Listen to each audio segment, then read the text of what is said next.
नमस्कार, मैं हूं जोया की न्यूज में आपका स्वागत है। देखते हैं आज की ताजा खबरें। मध्य प्रदेश में चल रहे नगर पालिका परिषद के चुनावों में प्रत्याशी किस तरह से अपना चुनाव प्रचार कर रहे हैं। पार्षद प्रत्याशी इस समय रात और दिन एक किए हुए हैं और हर तरह से चुनाव जीतने की जुगत लगा रहे हैं। लेकिन हम जिन प्रत्याशियों को दिखाने जा रहे हैं वह अपने नगर परिषद में घर घर जाकर वोट की अपील भी कर रहे हैं और उनका रुझान भी हमें अच्छा दिखाई दे रहा है। आज हम आपको जनपद भिंड के नगर परिषद मालनपुर में कुछ प्रत्याशियों से मिलवाएंगे। वह अपने वार्ड में क्या विकास कराएंगे ये सब उनसे जानेंगे और उनका चुनावी रुझान हमारे अनुसार नंबर 1 पर चल रहा है। देखिएगा, इस समय मैं आ चुका हूँ एमपी में और यहाँ पर जनपद है भिंड और पालिका परिषद है जिला जिला भिंडी, जिला भिंड जनपद नगर पंचायत। और ये जो पालिका परिषद है वो है मालनपुर। ये वार्ड नंबर 11 से इस समय जो हमारे सामने प्रत्याशी पति हैं वो मौजूद हैं मेरे सामने, राम नारायण हिंडोलिया।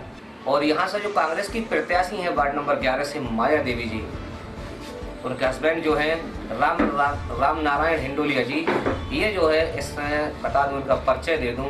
मेरे सामने मौजूद होने के साथ साथ ये इससे पहले जिला पंचायत अध्यक्ष भी रह चुके हैं। यहाँ से तो राजनीति में तो खिलाड़ी हैं, कोई दिक्कत नहीं, मगर यहाँ पर जो है वे अपने क्षेत्र में क्या विकास कराना चाहते हैं और अपने नगर को सुंदर कैसे बनाएंगे।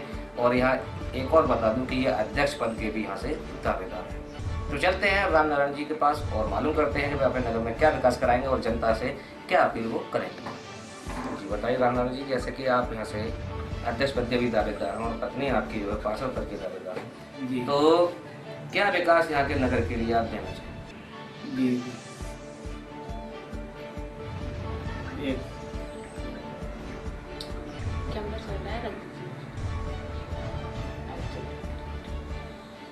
यहाँ पर मैंने 26 मार्च 2015 को जी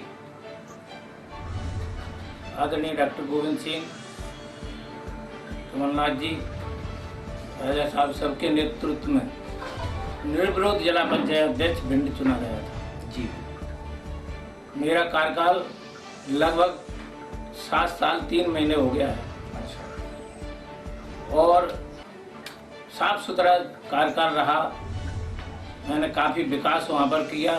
108 दुकानों की मार्केट बनवाई, मीटिंग हॉल बनवाया और काफ़ी लोगों को विकास कार्य में मैंने सहयोग किया। भाजपा की सरकार होते हुए मैंने जिले के लिए हर पंचायत में हर जगह अपने अनुभव का उपयोग किया और उनको कार्य करने के लिए क्षमता रखी। आज समय के अनुसार भारतीय जनता पार्टी की रीति और नीयत बहुत खराब है इनकी, क्योंकि कारण कि महापौर का चुनाव तो ये जनता द्वारा करा रहे हैं और नगर पालिका और नगर परिषद का चुनाव ये पार्षदों द्वारा करा रहे हैं, क्योंकि इनकी नीयत में खोट है। जब संविधान कहता है कि त्रिस्तरीय पंचायत, जिला, जनपद और सरपंच एक ही होता है, इसी तरह से नगर निगम, नगर पालिका और नगर परिषद ये भी एक ही होता है। उसमें 2 बातें इन्होंने रखी हैं, क्योंकि इनकी नीयत ठीक नहीं है कि हम पार्षदों को लूट घसोट करके लालच दे करके अपना अध्यक्ष बना लेंगे, तो वो चीज़ मालनपुर नगर परिषद में संभव नहीं है, क्योंकि यहाँ की जनता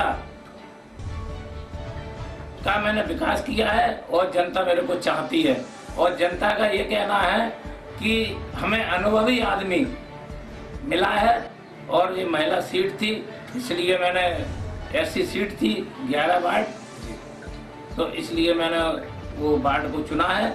उसमें हमारे 207 वोट मोहन समाज के हैं, 190 वोट वाल्मीकि समाज के हैं, 80 वोट हमारे प्रजापति समाज के हैं और 60 वोट लगभग राठौर समाज के हैं और बाकी अन्य वोट भी हैं उसमें।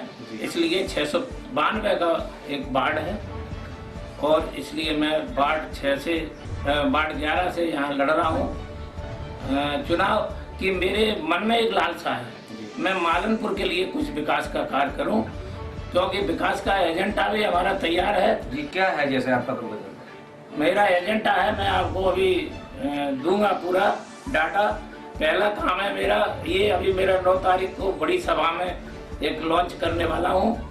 मालनपुर की फैक्ट्रियों में प्रत्येक परिवार को एक सदस्य का रोजगार दिलाऊंगा। मतलब हर घर से एक व्यक्ति को रोजगार देंगे इस फैक्ट्रियों में।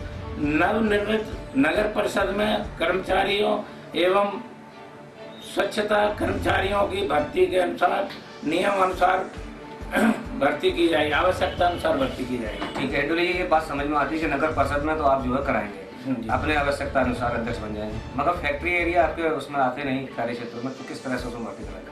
उसमें ऐसे कराऊंगा मैं, मेरे को इनकी जड़ें मालूम है। ये क्या करते हैं कि हमारा 2% पैसा CSR का आता है और उस पैसे को मैंने अभी 2 साल पहले लिया राजा थे, उस टाइम पे मैंने विकास भवन में मीटिंग रखवाई थी और उसमें वहाँ से मैंने ये बात को अपना मीटिंग में रखा था। उसके बाद में इन्होंने कलेक्शन करके 20 लाख रुपए गौरी के लिए यहाँ से फैक्ट्री वालों ने दिया था। जबकि नियम ये है कि जिस विकास में, जिस क्षेत्र में फैक्ट्री लगी हुई है उस एरिया में वो पैसा विकास का लगना चाहिए। पॉल्यूशन यहाँ है, प्रदूषण यहाँ फैल रहा है। हाँ, तो यहाँ पर विकास में पैसा लगना चाहिए। तो मैंने एक सोच बनाया है कि मैं इन लोगों को, फैक्ट्री वालों को जिला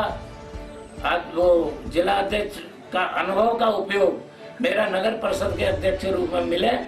क्यों कि मैं ऐसा करना चाहता हूँ कि CSR का 2% पैसा ये गोल मोल करके मतलब NGO के माध्यम से ये खर्च कर देते हैं और दिखा देते हैं बैलेंस शीट में, तो हम कुछ नहीं कर पाते। उस पैसे को मैं पहली परिषद बनने के बाद पहली बार प्रस्ताव पास करूंगा और प्रस्ताव पास करने के बाद में मैं सारे फैक्ट्रियों का पैसा नगर परिषद के कार्यालय में जमा कराऊंगा और उससे मालनपुर का विकास करेंगे। ठीक है। दूसरा यहाँ पर अब जैसे कि हम देख रहे हैं वाटर सप्लाई यहाँ बहुत ही ज़्यादा ध्वस्त है, यानी वाटर सप्लाई यहाँ सही नहीं है। उसके लिए भी मैंने अपना वचन पत्र तैयार किया है, पार्टी का वचन पत्र है, वो वचन पत्र में मैं बना हुआ हूँ। पानी की निकासी, पानी की टंकी बनवाई जाकर पानी की लाइन प्रत्येक घर में बाड़ों में बिछाई जाएगी। अच्छा। पानी की निकासी के लिए प्रत्येक वार्ड में नाली पक्की बनाई जाएगी। प्रत्येक वार्ड में स्ट्रीट लाइट लगवाई जाएगी। कचरा कलेक्शन की गाड़ियां बढ़ाई जाएंगी। नगर परिषद के अस्थायी कर्मचारियों को स्थायी किया जाएगा। नगर परिषद के कर्मचारियों की सुरक्षा हेतु जीवन बीमा कराया जाएगा। अच्छा। स्वतः समूह के माध्यम से महिला सुरक्षा अनुसार किया जाएगा। पिछले बकाया संपत्ति करों को माफ किया जाएगा। मतलब जो भी संपत्तियां कर लगा हुआ है जी, यानी हाउस टैक्स है या फिर जल टैक्स है, कोई भी है उसे माफ कर देंगे आप। जी। अच्छा, नियमानुसार करेंगे। नियमानुसार, ठीक है। अब आप सही जगह पर आ गए, वरना जो है उसमें जो है ये पेश होता है कि आप कहाँ से करेंगे। नहीं, नियमानुसार। अब सवाल मेरा ये है कि कल यहाँ हम लोग घूम रहे हैं, कल से आपके ही वार्डों में और कई लोगों का बयान आया है, तो उसमें सब अपनी अपनी टिप्पणियां कर रहे हैं। कुछ लोगों का कहना है हमने जिला अध्यक्ष भी बनाया था, उसके बाद भी कोई विकास नहीं देखने को मिला है हिंडोली जी की तरफ से। उसमें आप क्या सफाई देना चाहेंगे? देखिए, आप पूरा वहाँ से कलेक्टर से लेके CO से पूछ लीजिए। इस पे मेरा ये सफाई नहीं है, मैं सच्चाई है कि जो मंत्रालय से पैसा आता है ग्रामीण विभाग से, वो डायरेक्ट पंचायत के खाते में आते हैं और पंचायत उस पैसे को विकास में लगाती है। हमारे जिले में वो पैसा नहीं आता है। 93 से राजा दिग्विजय सिंह की सरकार में 96 से 2 या 3 तक जिला पंचायत अध्यक्ष को बहुत कुछ पावर थे, वो वहाँ से माध्यम से पैसा आता था, तो उन पर कमान रहती थी।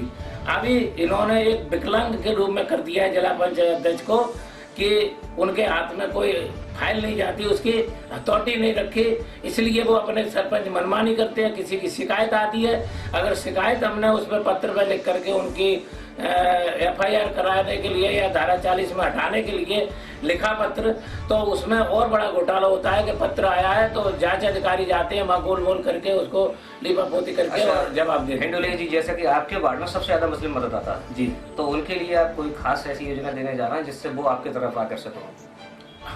उनके लिए एक करबला है वहाँ पे।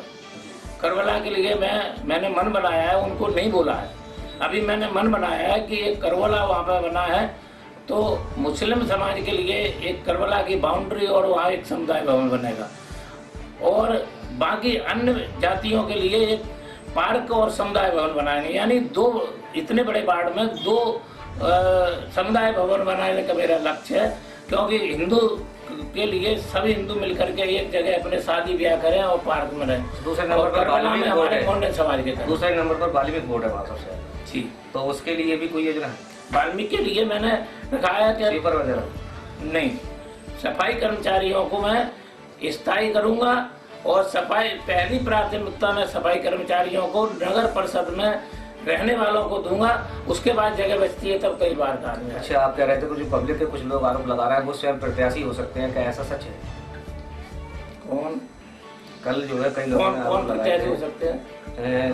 कोई भी प्रत्याशी, अदर प्रत्याशी आपके विरोधी यानी जो जी। है वो आपकी छवि का दुर्बल करना चाहते हैं, ऐसा कह रहे वो हैं? तो स्वाभाविक बात है। वो तो ये लोगों के पास कोई मसाला नहीं है, कोई सम्मान नहीं। मैं उनकी बुराई नहीं करना चाहता हूँ, वो सम्मान है, लोकतंत्र में सम्मान है। 1 वोट वाला भी मेरे सामने चुनाव लड़ सकता है, 1000 वोट वाला भी चुनाव लड़ सकता है। वो हमारे सम्मान ही है और वो चुनाव लड़े, वो हमारी बुराई करें, उससे से किसी की छवि खराब नहीं होती। जनता उसका निर्णय करेगी।